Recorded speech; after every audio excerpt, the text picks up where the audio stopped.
কিসের টাকা? আজকে ভালো রুটি তুমি তৈরি করেছো মনের মতো, তার জন্য দাঁড়াও, এগুলো সম্মানী পুরস্কার। এই 100 টাকা অর্জন করা চারটিখানি বিষয় না। এই এই টাঙ্গাইলারা, ঠিক আছে, এদের মন পাওয়া খুব সহজ না। মানে এই ভুল ওই ভুল এই ভুল করতে করতে আজকে আমি 100 টাকা অর্জন করে ফেলছি, তাদের মনের মতো রুটি আর ভাজি তৈরি করে। আরো অর্জন করতে চাই।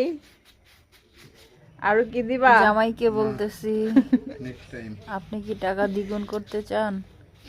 তাহলে বেশি বেশি বউকে দান করুন, আল্লাহ আপনার টাকা দ্বিগুণ করে দিবে। মারহাবা মারহাবা মারহাবা।